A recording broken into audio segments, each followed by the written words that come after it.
Since 1992, the Association for Distance Education and Independent Learning, formerly the American Association for Collegiate Independent Study, has been providing professional development and community for people engaged in or interested in distance learning.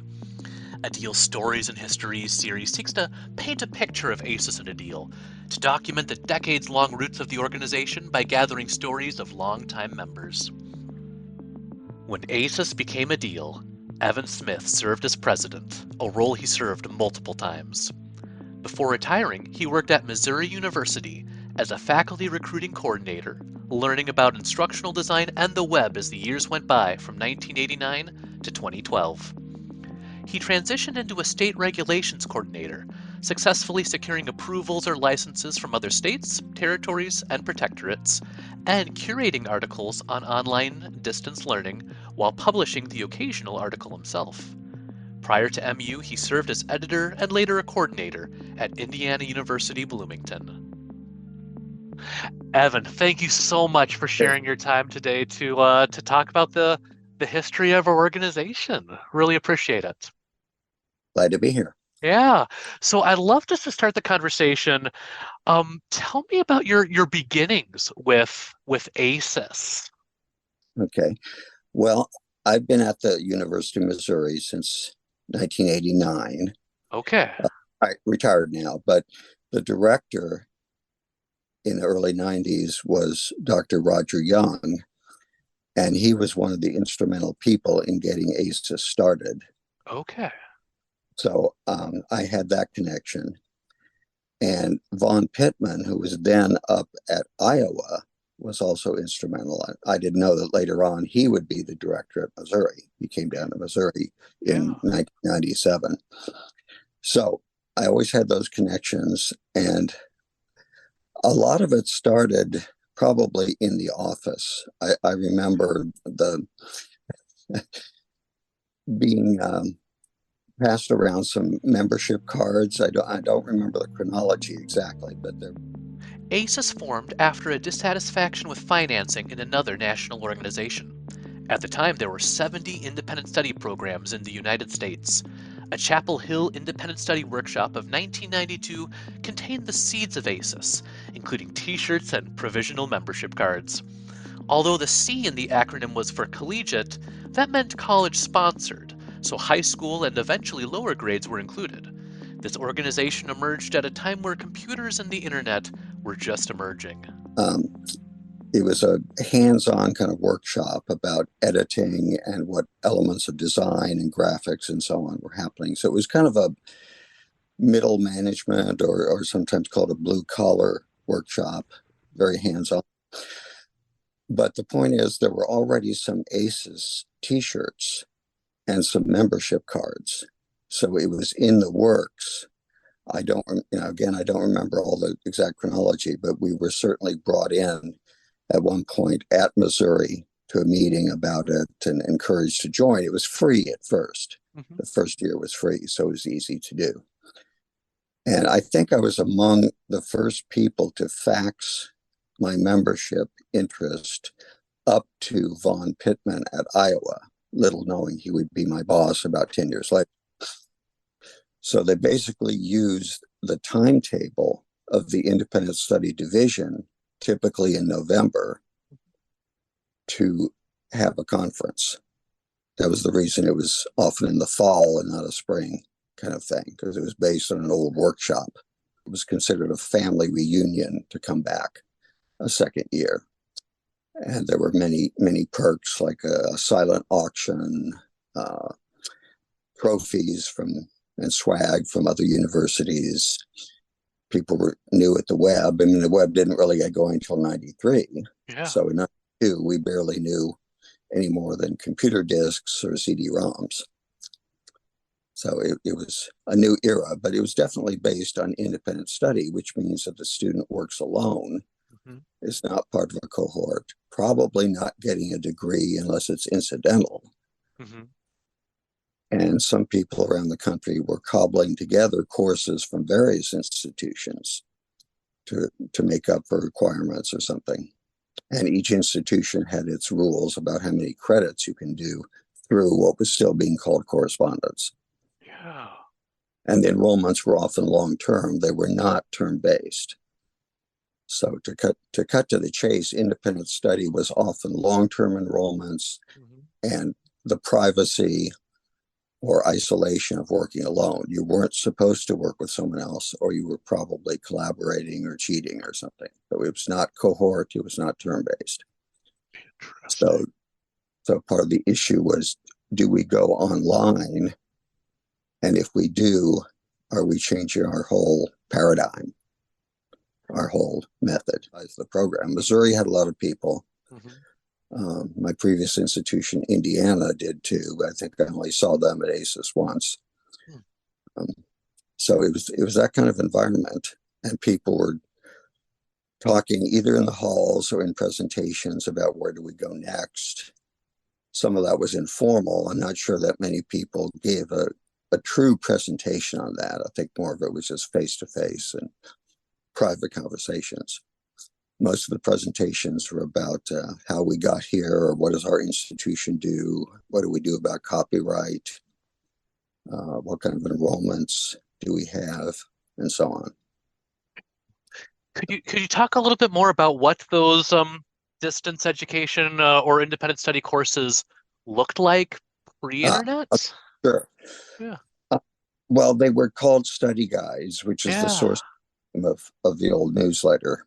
Um, and they had sophisticated design elements in them, purpose, objectives, reading assignment, go back and read the introduction, how do you write well so that you segue into the next lesson, knowing that the student might not take the next lesson until 2 months later. I mean, no one had a magic formula for that, but you had to build in ways to keep people motivated, use white space, a lot of things that still exist on the web because it is writing. Yeah. It, Yeah. it was communication through the written word, unless you had a cassette tape for French or a music video or something like that. Okay. There was high school too. There were programs like Brigham Young in Mhm. Nebraska, um, and Indiana and Missouri that had high school as well. So they didn't have that share issue. Okay. But high school people are devoted to teaching, and college people also have the research agenda. Mhm. So sometimes independent study was a low priority, and we would be changing graders or instructors fairly often. Okay. Let's really be curious, Right. just as you were looking through these, what made you think, oh yeah, this is going to be a really good independent Mm-hmm. study course, or Right. this one needs some work. Well, I was on awards committees for various groups. Yeah. We looked at many things. It started out very basic. There were recommendations like use a certain font, Okay. whatever it had been, and indeed the white space. Make sure the objectives are followed through on. A lot of things that are still done today. Mhm. Yeah. Yeah. But towards print, um, I suspect sometimes the graphics had a lot to do with winning an award. If you could Okay. put color, which was very expensive back then, you couldn't Yeah. just something. You might have to have a whole page devoted to something, and it might be on a special kind of paper. That would help. Um, Sometimes imaginative assignments Hmm. that was looked at. There was an issue with some people. Do we join into the new electronic world, Yeah. knowing that we could scan some of these things to the web or whatever the right term is? But do we just want a study guide? Do we want text on the screen? Or do we go with interactives? And if the student is working alone, can we even track those interactives and things like that? There were many, many issues. Um, and some people thought, well, we can build on video. We can have either compressed video in a course, or we could still assign the videotape or whatever format was being used then. And Yeah. copyright came up. People wondered, were we doing copyright correctly all along? What Oh. now is it a one-time use, or Is it use per student spread out over time? And all the copyright holders thought in semesters. Evan shared how ACES as an organization, in parallel with distance education, adapted with technology. By the way, had to turn into audio phone calls. We had to do teleconferencing for that. And Hmm. how much of that became a lesson for online learning, I honestly don't know. But we had to change so many things. And what are we doing as committees that can transfer over into general pedagogy, or is that just like having a telephone in the office? It doesn't mean that everybody goes telephone. Yeah, yeah. A lot of these issues were being bandied about, and of course that there were uh, distance education people in Europe. It wasn't all America. There Hmm. was Yeah.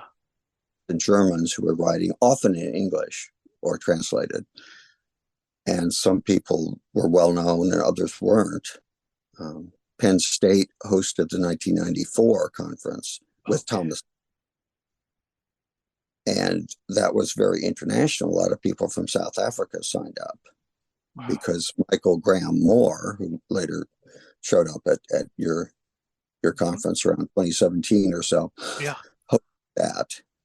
And he's British and had an international reputation. He was in international education, I think, first. So of course we had people from afar, but the next year a lot of them didn't rejoin. Okay.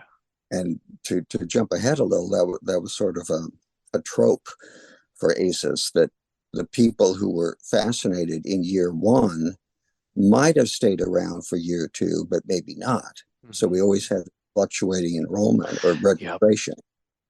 That okay, we hosted, we did our job, um, we're still interested, we're going to help the next host, we're going to all advise each other, give helping hands and everything. But after 3 or 4 years, sometimes these people kind of started to disappear, Okay. you know, unless they were high in the hierarchy. And of course, some people retired just as it Oh, happened. yeah. A lot of directors were middle aged or older, Hmm. so they may have only been in ACES 5 years and then retired.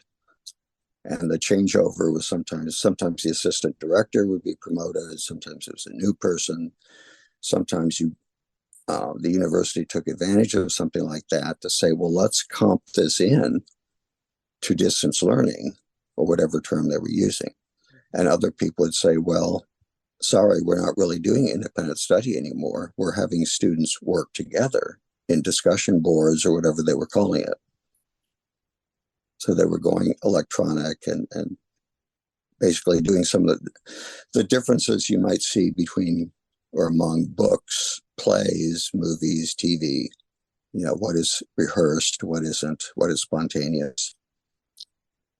But I see a lot of independent study as being sort of the introvert of pedagogy, that you work alone and things are planned and so on. And a lot of what's going on since at least 1993 with the Sloan Foundation grants that people sometimes adduce, that some of that was, let's be extroverts. Let's have students talk to each other. We might go back to the old semester system.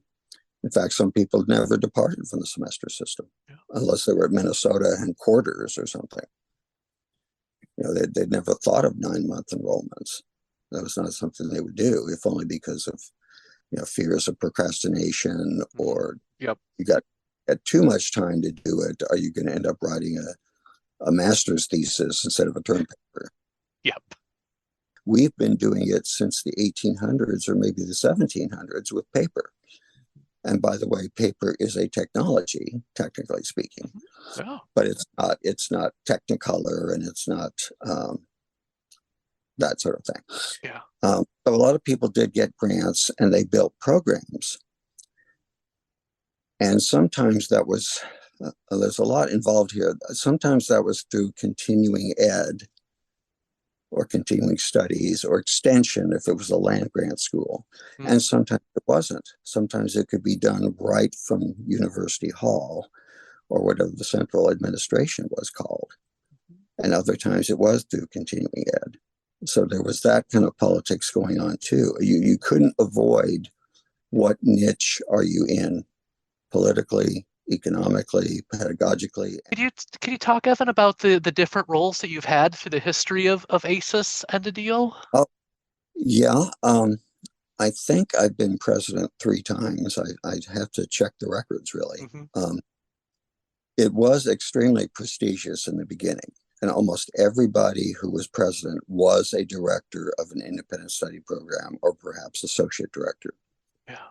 And we made a big ceremony out of, since things were still very much plaques and Hmm. face to and so Yeah. on, of handing, um, I don't know what the right term for it is, but handing the document that where Yeah. you each year. The presidential register. Right, yes, presidential register. Yeah.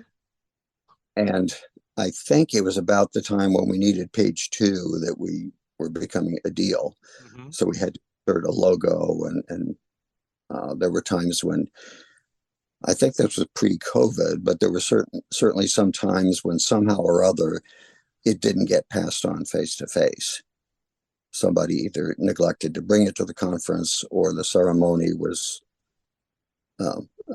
cut short or something. Anyway, it didn't always happen. So Yeah. sometimes it mailed to somebody or wait until next conference Hmm. and 2 people would sign. Okay. But there were times when, as ACES or ADEIL became a little less political, maybe it was just more about where do we fit into electronic learning, and do we recognize a term like e-learning as well as distance and so on. And by the way, there was a listserv for a long time Yeah. once that became a thing, and people were sharing ideas that way, as well as in the paper newsletter, which again was called the study guide, at least after a point. And a lot of that was what what did we just do at the last conference? What will we do next year? Because we often had 1 or 2 years advance notice on who would host, Hmm. Yeah. because we all knew each other from other conferences, not just NUCEA, sometimes other adult ed and so on.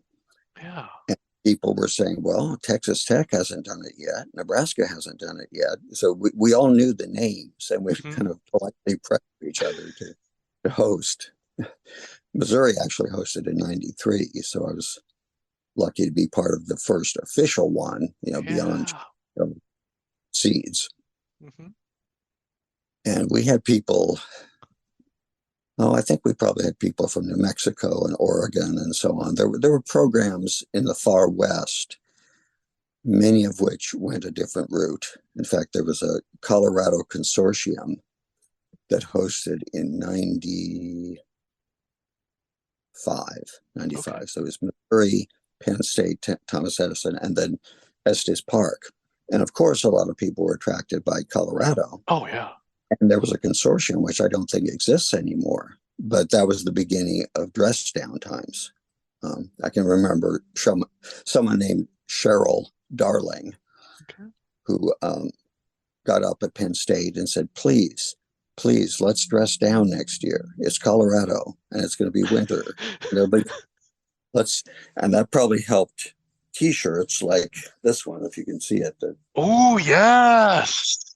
T-shirt. I think the blue one was a bit late in the game. There Okay. were gray, sometimes fleeced, because we were Yeah.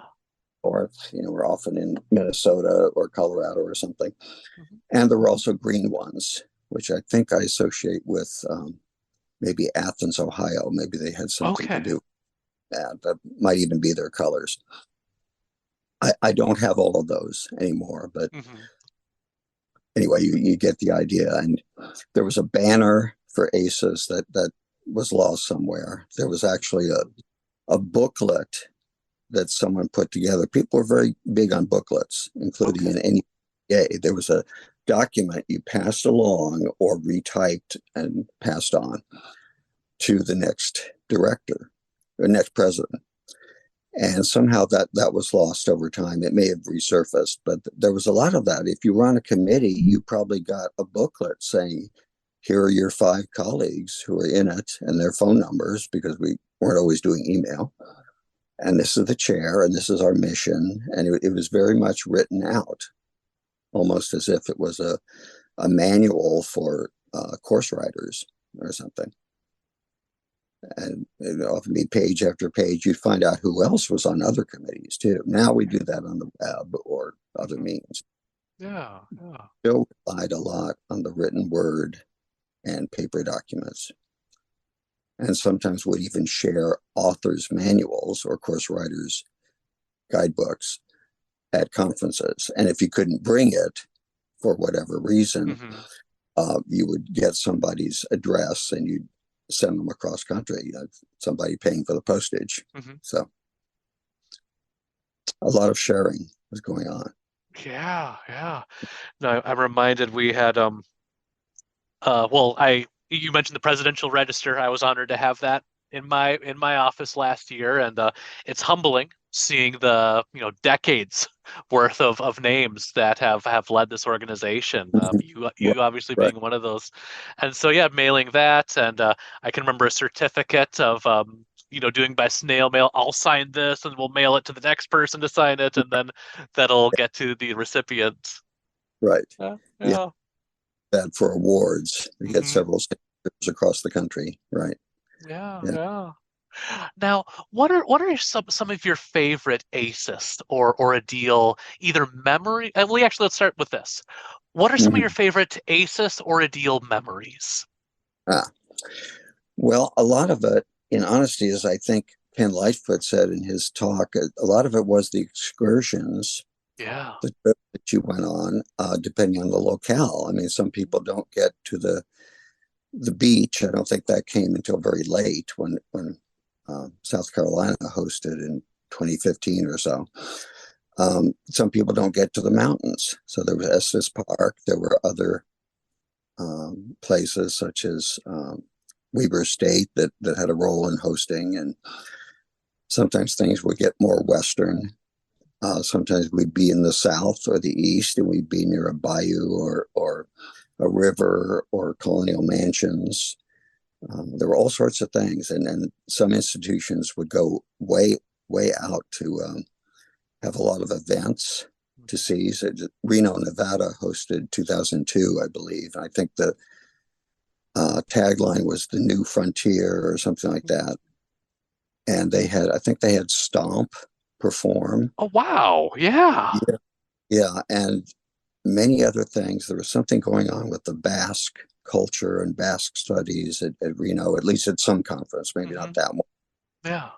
They had lots of events. We went up in funicular cars in the mountains, very cold, and we were glad to have our sweatshirts.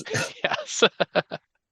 It was a nice way to dress too. A lot of people would say you don't have to worry about what to pack. You just Mhm. bring a bunch of shirts and so on. Yeah. Uh, so it was kind of a uniform, and there was this feeling like you were landing at a lodge, and sometimes it looked like that. Sometimes it was a cabin that a university hosted. Um, Sometimes we were in Utah. I think Provo hosted one year, and you would see their bookstore. You would see how they printed. You would see the high school section. You'd see the university section. You'd see plaques and statues. And sometimes somebody would give you a private tour. Certain people in the know uh, would be taken around to see great things. The Yeah. late Dwight Laws, I think, um, took us around at Brigham Young some years ago. I'm sorry, I And cut out. Who was that led you around? Dwight Laws, Okay.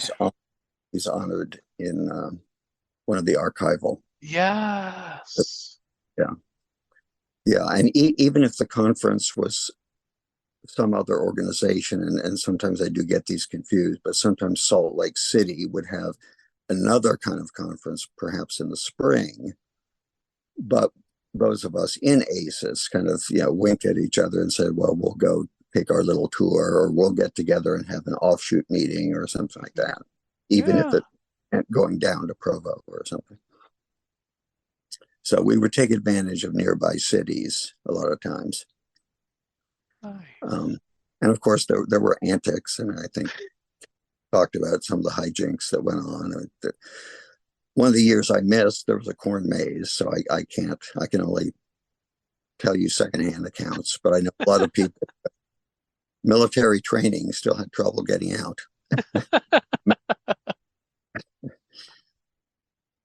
I know that.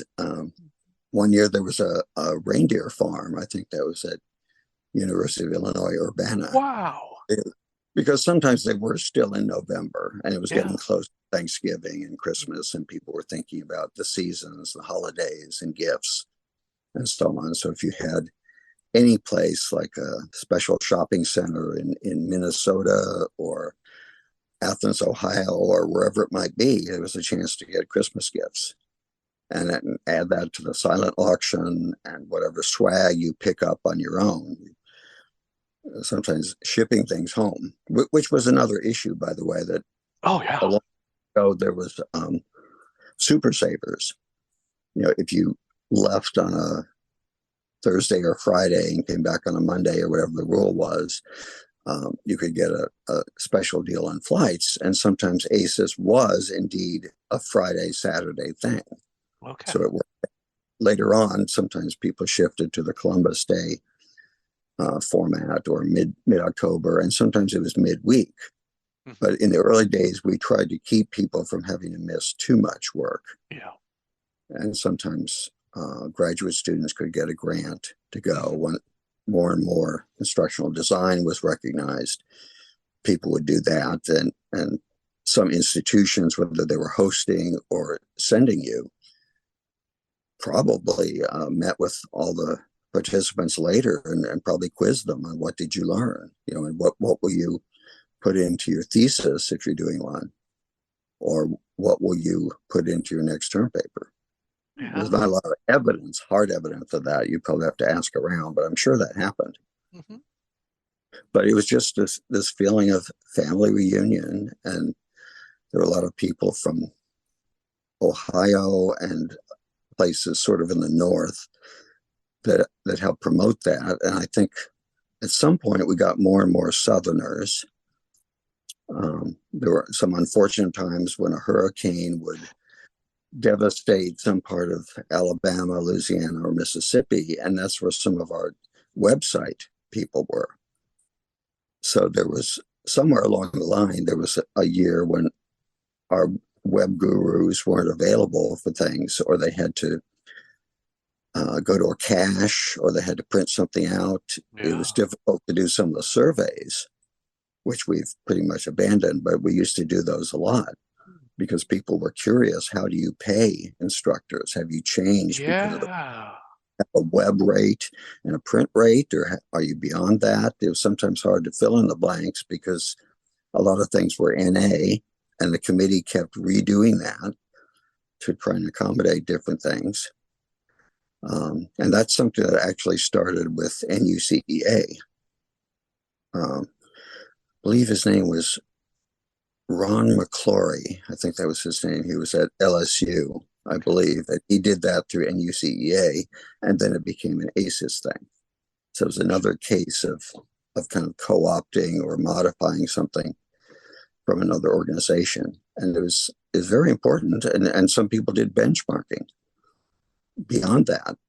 So it was really nice to see where do we stand with regard to other people. And then around 2009 or so, we did the name change as we decided, well, we've got to have distance ed in there somehow. And there's still some kind of independent learning, which I think had a better connotation than independent study, maybe. And it didn't necessarily address, who's in a cohort, who's in a degree program or anything like that, but it was comprehensive. Mm-hmm. So we went with that. And of course, that generated new shirts. And Yes. there's one of them in red, the Mm-hmm. ADEIL. I have that Village. one in white. Yeah, yeah. And I helped design that, but Yeah. with Broadway fonts. But someone pointed out, Paige Davis of one of the Southern schools, Ole Miss, perhaps, she went into real estate. That's another thing that happens, that people do change Yeah, careers. yeah, But yeah. she spaced it out for me because it was too tightly packed. So I have to thank her for that piece of the deal. And of course, it's changed since. Every couple of years, we have new logo. Yeah. We learn more from WordPress and so on. Mm-hmm. But Yeah. the conferences were fun, and people look forward to it. A lot of people thought this is what I do this for. for, so I can go to this fun place. And it was fun, and wear your t-shirts and sweatshirts and so on. And getting in early for the early bird dinner, that was a big deal, like the Wednesday night before a Thursday board meeting, or Hmm. having the morning off sometimes for a private excursion or a tour of the office, or to sleep in for that matter, and, Yeah. and then go to the board meeting at 1 o'clock Hmm. and adjust your watches to the new time zone, because chances are you weren't from that time zone. Yeah. And then go do something after the board meeting, the reception, and tell people, oh, I've already been here 2 days. Before we wrap up, is there anything else you'd like to share about organization's history? Just a little thing. I still have a lot of little things like kitchen magnets and so on from Lubbock. It seems like that year was probably 2014 or something. It seems like they had a lot of things, such as a Buddy Holly sticker. There Hmm. weren't enough people to wasn't a critical mass to get an official excursion there, but one of our colleagues took a few of us there semi-privately. Sometimes things are spontaneous. Hmm. Everybody's meeting for this, or if you'd like to go to this restaurant, sign up here. Yeah, Which yeah. conferences, of course, but we did that too. So I've got things like that. I've got a Delta Blues guitar from one of the Ole Miss years, and they hosted 3 different times. Yeah, wow. And I've got a postcard from Morgan Freeman's club. Hmm. Can't remember, but it's probably has 61 in the name, for Highway 61. So a lot of that is what we remember in honesty, not just the pedagogy, but the Yeah. fun with colleagues. And you get me. Oh yeah. I can Oh yeah. I can tell you instructional designer, or even a vague term like coordinator, and you know what I mean. There are going to be institutional variations, but I don't have to explain myself from scratch. So they don't have to say, "What's that?" They say, "Well, how do you handle this?" Yeah. And you do that right on the spot, maybe in the reception banquet, or it may filter into a board meeting. And of course, it was a lot of fun to see people face to face. Even now, a lot of us do not know each. I don't think I've met you face to We face. have not met, and yeah. We know each other virtually, Yes. and I hope we will get back to live conferences. But even in the day, due to budget restrictions Oh or whatever, yeah. Hmm. sometimes you didn't meet somebody. You saw a still black and white photo of somebody in the newsletter, Yeah. and you had to recognize them at a gathering 3 years later. Yeah. Oh, Evan, So thank you so much. Oh, go ahead. but I'm just going to say the more things change, the more they stay the same. That's one of the lessons of ACES and ADEIL. The Absolutely. there. Yeah. Thank you so much for sharing this information. Thank you. Thank you for all you've done for the organization, ACES and ADEIL through the years too. So, Pleasure. yeah. ADEIL is proud to honor Evan Smith through the Evan Smith Research Grant Award, which supports graduate students writing a thesis or dissertation connected to distance education, educational technology, and related topics. To apply, go to adeil.org.